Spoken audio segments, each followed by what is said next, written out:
Hello, my beautiful people, and welcome back. My name is Hannah Hutchinson. I am your host and your conflict coach, and this is the Unconflicted podcast.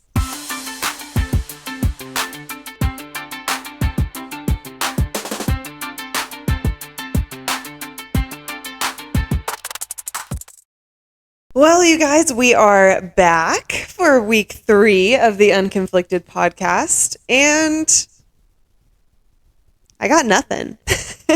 I'm just kidding. I don't have nothing, but I really strive to be impressive. And when I'm not seeing the results I want, my nervous system starts to panic a little bit. And I know that about myself. And I've tried to find different ways to manage it, cope with it, change it, conquer it. And I think at this point, instead of focusing on changing that piece of me, I'm just going to focus on embracing the opposite. So instead of trying to change the fact that I'm constantly putting way too much pressure on myself and then get paralyzed and end up taking no action at all, I'm going to start trying to embrace the fact that I live my life very intentionally. I'm confident in the decisions that I make. I'm confident in what I'm putting into the world. And I'm putting enough effort into these things that, kind of like I said a couple episodes ago, it's going to be really, really hard to be out of alignment. And whether or not the things that are going on in my life or in my business or in the world are confusing, I still have a purpose. I still have a vision. I still have a goal, and I still have a mission. And so I'm going to focus on embracing that and pushing towards that and leaning into that. And I think it's important that I share these kinds of moments with you guys, because when I come on here and do a podcast episode, obviously I pull from my education. I have a bachelor's degree in interpersonal communication. I have a master's degree in conflict resolution that come in handy when it comes to these types of things. But a lot of times the things that I choose to talk about are things that I've learned or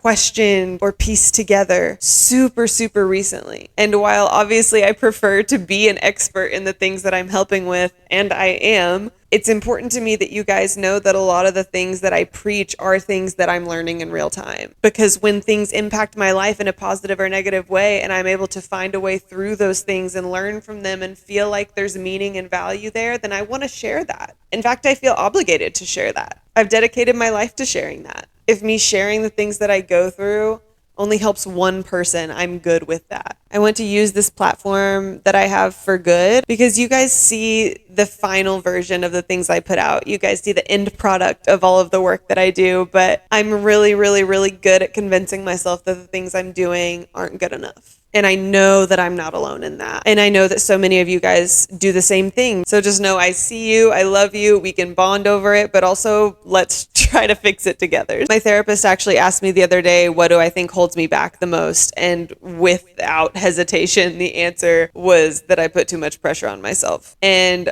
her answer to that was that she would agree. Even as I record these podcasts, I can see in my screen right in front of me, like the time. And so as I'm speaking, I always check the time, and then it derails my thought process because I'm thinking about all the things I want to say and whether or not it's going to fit in the time. How much time is this actually going to be once the silences and the ums are cut out? All of these things are just rattling around in my head constantly. And sometimes I don't know how to quiet that. And it starts feeling like I don't have enough information to make a decision. But what's really happening is my brain's having a hard time prioritizing what information to use to make a decision. Even as we were going through this week and I was trying to figure out when I was going to record this episode, and I'm also technically a week behind, not on releasing episodes, but on recording episodes, because I want to be a week ahead on recording, and I'm not. I found myself just putting it off, not because I didn't want to do it, but because I just continued to find reasons why it would work better doing it the next day, doing it that evening, doing it the following morning, doing it the day after that. And one of the things I remember my mom telling me one time is that I'm really good at convincing myself of things. So if I want something, I can convince myself I need it. If I don't want to do something, I can convince myself that I have a really good reason not to do that. And to be fair, that is something I'm really good at. It's not something I'm good at on purpose, but I do tend to do that. And so once I knew that about myself, I started recognizing it and trying to avoid letting it happen, or at least letting it happen in ways that were like irrational or detrimental to me, or, you know, I tried to stop letting it impact me in a negative way, if that makes sense. And so as this week went on and I found myself just finding reasons that it would be better to do it the next day, I realized that these weren't reasons I shouldn't record the podcast. The reasons I was coming up with in my head weren't reasons I shouldn't do the thing. It was the validation that my brain was finding for what I was looking for.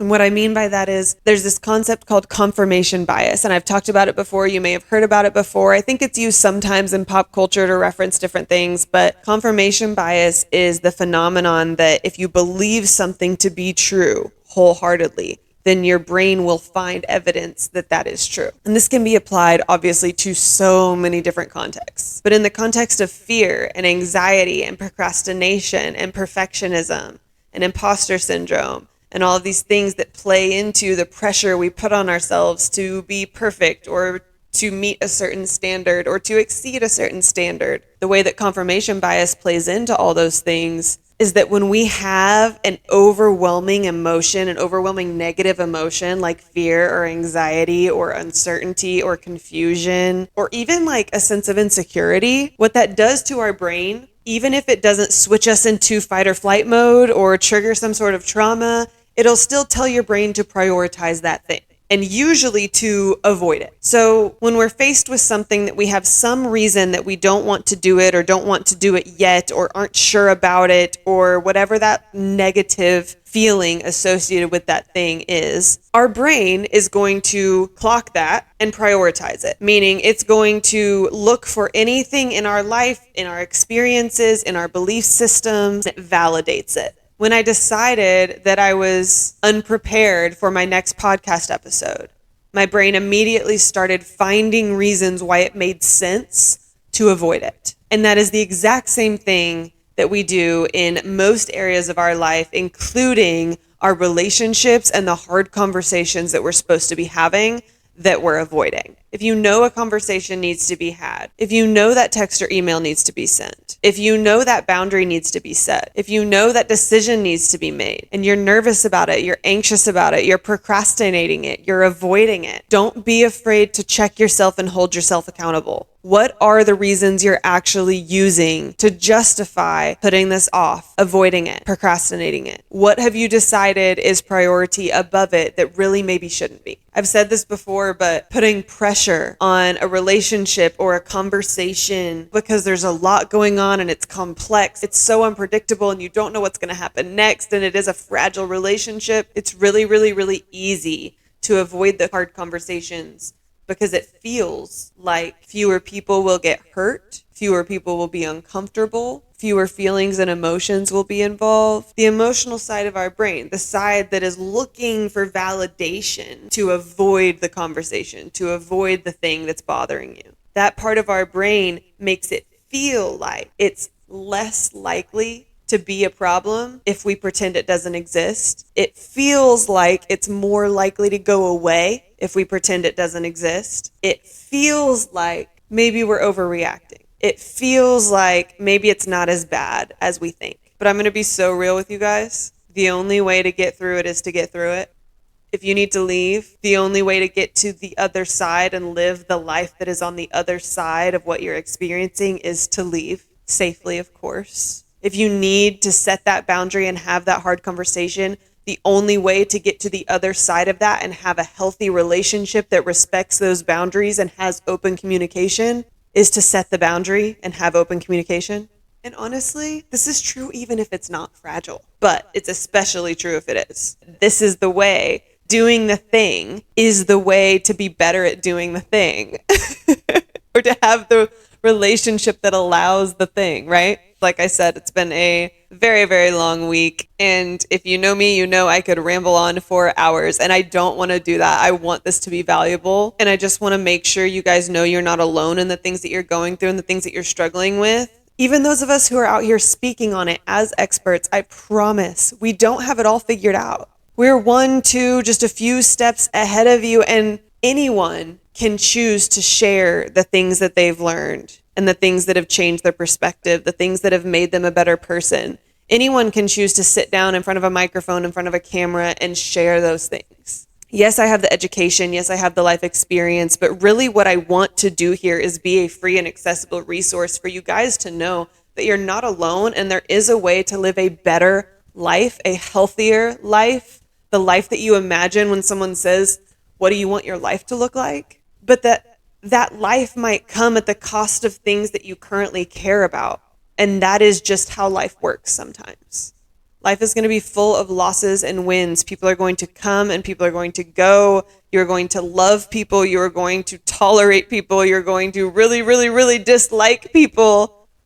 And at the end of the day, we all still have to interact with each other in a way that shows respect and dignity. And we deserve to carry ourselves in a way that makes us proud and in a way that is predictable to ourselves for no one else but us. You deserve that. I deserve that. And it is possible to live a life that serves you in that way.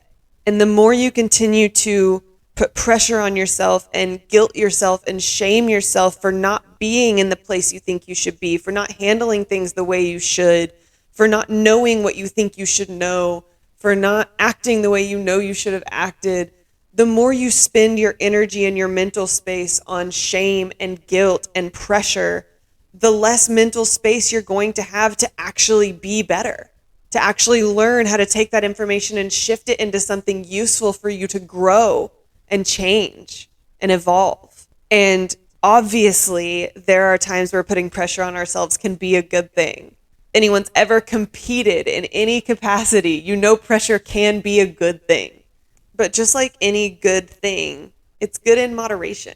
Knowing what people expect of you and meeting or exceeding those expectations is amazing.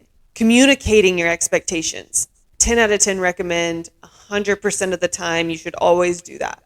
But putting so much pressure on yourself, putting so much pressure on a relationship, putting so much pressure on a conversation or a podcast episode, putting so much pressure on the outcome or the result of something is not the way to get to that outcome or result. The action is the way to get there, and pressure is going to keep you from taking action if that pressure is in direct combat, or should we say conflict?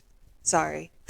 If that pressure is in direct conflict with your peace, with your alignment, and with the thing that allows you to express yourself in a healthy, clear way. Because your ability to express yourself verbally, physically, mentally, emotionally, your ability to express yourself is crucial to your ability to maintain healthy relationships. And that is why it is so important that we do not linger in places that don't allow us to express ourselves fully.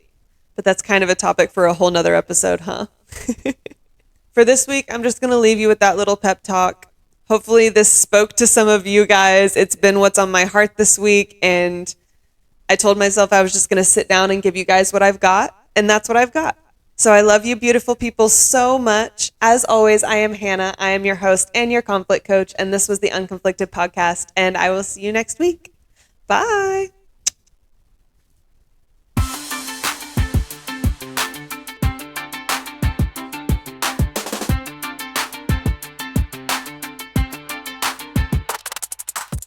If you like today's episode, please like, share, and or subscribe so that this kind of content can reach more people like you. For behind the scenes, exclusive content, and all the things I've talked about in this episode, follow me on TikTok or Instagram at yourconflictcoach with 2 H's. And for comments, questions, submissions, or anything business or podcast related, you can email me at yourconflictcoach with 2 H's at gmail.com or the podcast Instagram at the Unconflicted Pod. And as a final reminder, this podcast is for educational and entertainment purposes only, which means it should not be substituted for any kind of therapy or legal or medical advice.